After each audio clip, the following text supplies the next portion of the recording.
Illustration 17ல் என்ன சொல்கிறாங்கன்னா, ABC company manufacture பண்ணுறாங்க 4 ப்ராடக்ட் ஏபிசிடின்னு 4 ப்ராடக்ட் பண்ணுறாங்க. Using the same manufacturing process use பண்ணி தான் செய்கிறாங்க. அதில் வந்து ஏ வந்து இத்தனை யூனிட் செய்கிறாங்க. மெட்டீரியல் காஸ்ட் பர் யூனிட் வந்து கொடுத்துருக்காங்க. டைரக்ட் லேபர் பர் யூனிட் கொடுத்துருக்காங்க. மெட்டீரியல் டைம் பர் யூனிட் கொடுத்துருக்காங்க. லேபர் காஸ்ட் பர் யூனிட் கொடுத்துருக்காங்க. டோட்டல் ஓவர் ஹெட் வந்து தனித்தனியாக எவ்வளோ ஆச்சு, டோட்டலாக எவ்வளோ ஆச்சுன்னு கொடுத்துருக்காங்க. The company observe factory overhead வந்து மிஷின் ஹவர் ரேட்டை வச்சு தான் கம்பெனி வந்து ஃபேக்டரி ஓவர் ஹெட் பண்ணியிருக்காங்க. And the hourly rate per machine hour வந்து 4.80.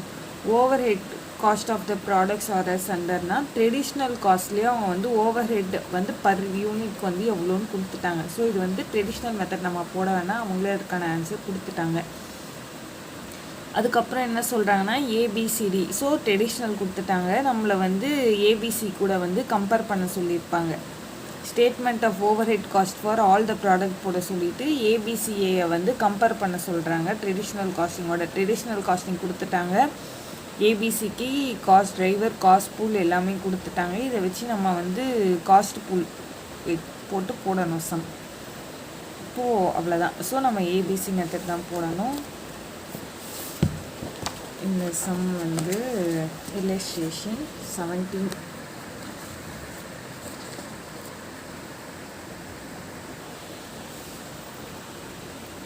இல்லஸ்ட்ரேஷன் 17ல் வந்து என்ன பண்ணோன்னா statement of overhead cost இதை தான் வந்து கொஸ்டினில் வந்து கண்டுபிடிக்க சொல்லியிருக்காங்க. ஃபஸ்ட்டு வந்து ஓவர் ஹெட் காஸ்ட்டுக்கு ஃபஸ்ட்டு என்ன கொடுத்துருக்காங்கன்னா, இங்கே வந்து சம் போடும், கீழே வந்து ஒர்க்கிங் நோட் வந்து ஆரம்பிச்சிக்கலாம். சம்மில் வந்து என்னென்ன ஓவர் ஹெட் கொடுத்துருக்காங்க அப்படின்னு சொல்லிட்டு பார்த்தோன்னா, ஃபஸ்ட்டு வந்து மெஷின் ரிலேட்டட் காஸ்ட் கொடுத்துருக்காங்க, செட்டப் காஸ்ட் கொடுத்துருக்காங்க, ஆர்டரிங் காஸ்ட் கொடுத்துருக்காங்க, மெட்டீரியல் ஹேண்ட்லிங் காஸ்ட் கொடுத்துருக்காங்க, ஸ்பேர் பார்ட்ஸ். இப்போது வந்து மெஷின் ரிலேட்டட் காஸ்ட்டுக்கு வந்து எப்படி மெஷின் ஹவர்ஸ் கண்டுபிடிக்கிறதுனா, நம்மளுக்கு வந்து இங்கே டேரெக்டாக மெஷின் ஹவர்ஸ் தரலை.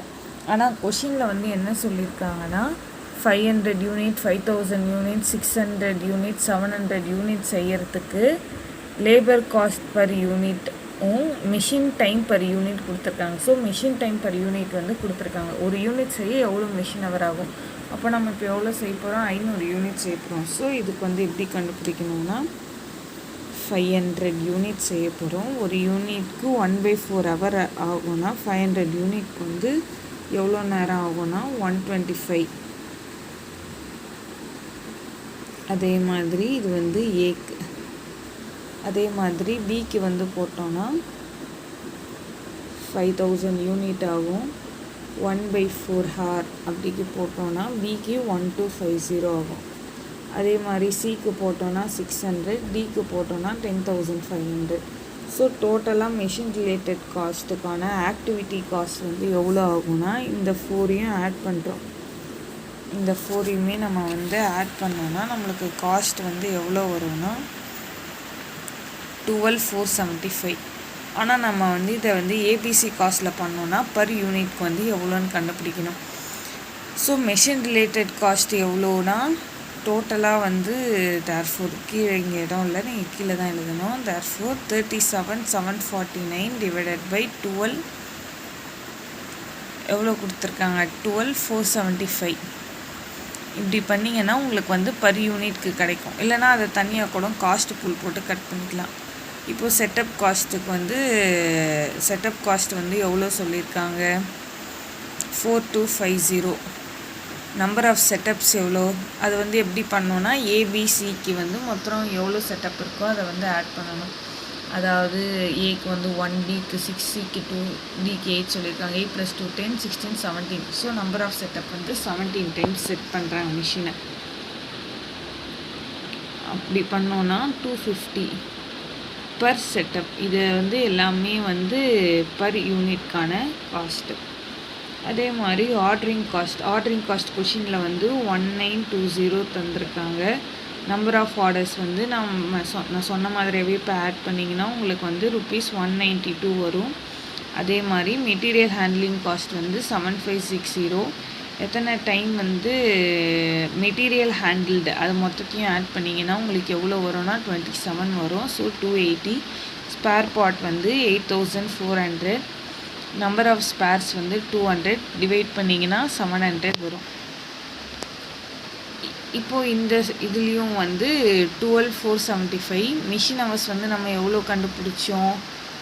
மிஷின் ஹவர்ஸ் தான் வந்து 12475. நம்மளுக்கு டோட்டலாக வந்து அந்த காஸ்ட் பூல் வந்து மிஷின் ரிலேட்டட் காஸ்ட்டுக்கான ஓவர் ஹெட் வந்து 37,749 டிவைடட் பை 1275 பண்ணோன்னா 3.0259.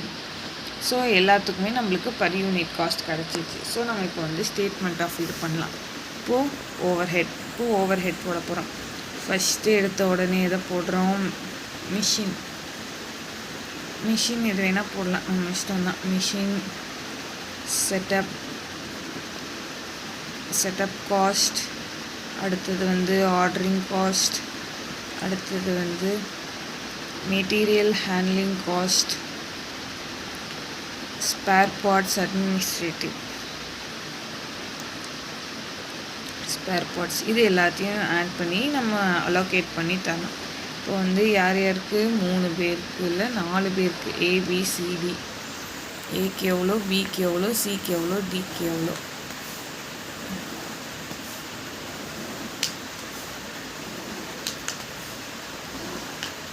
இப்போ வந்து மிஷின் காஸ்ட் எவ்வளோ போட்டுருக்கோம்? 3.029. இது வந்து பர் யூனிட்க்கு.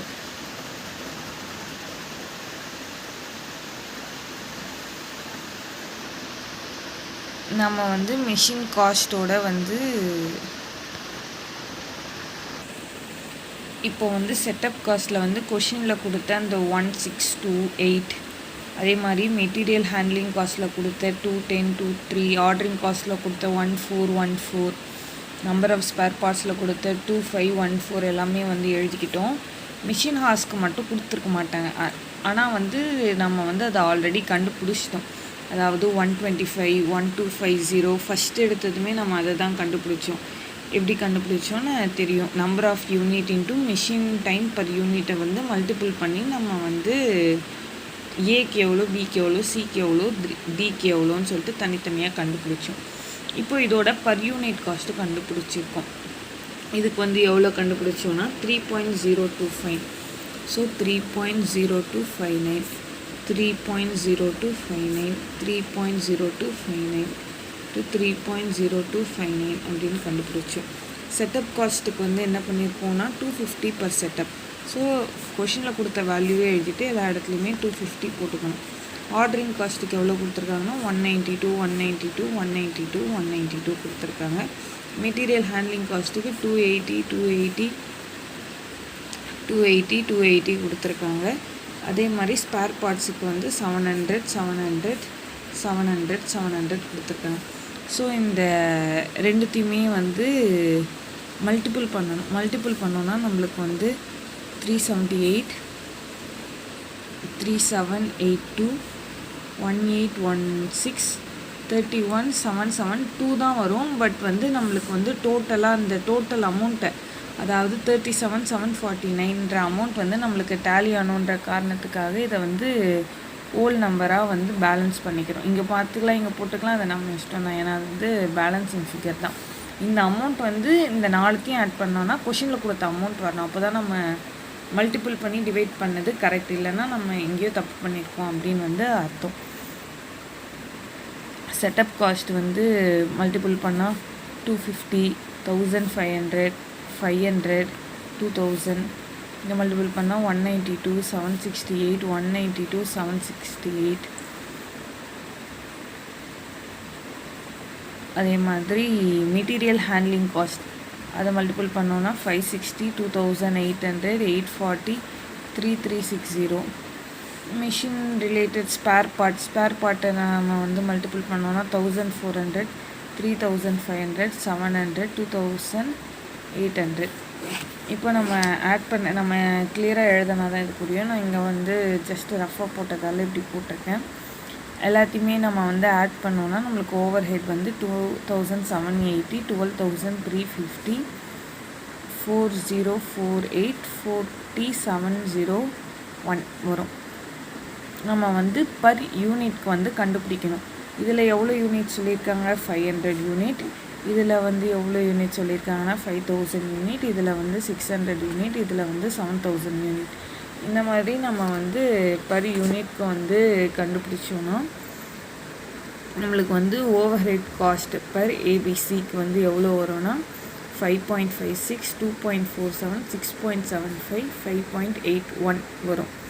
அதுவே அவங்க கொடுத்துற overhead as per traditional costing போட்டோன்னா 1.2, 1.2, 4.8, 7.2. கொஷினில் ஃபஸ்ட்டே சொன்னேன், அவங்க இங்கே வந்து ஓவர் ஹெட் கொடுத்துருக்காங்கன்னு பார்த்தா. இப்போ வந்து நம்மளுக்கு டிஃப்ரென்ஸ் வந்து எவ்வளோ வருது அப்படின்னு பார்க்கணும். நம்ம வந்து ட்ரெடிஷ்னல்லேருந்து ஏபிசியும் போடலாம், ஏபிசிலேருந்து ட்ரெடிஷ்னலும் போடலாம். இதுலேருந்து மைனஸ் பண்ணால் 4.36, 1.27, 1.95, 1.39. இது மட்டும் வந்து ட்ரெடிஷ்னல் காஸ்டிங் வந்து அதிகமாக சொன்னதால் இது வந்து நெகட்டிவாக இருக்கும். மீதி எல்லாமே வந்து பாசிட்டிவ் ஃபிகர் தான். அவ்வளோதான் அந்த சம்.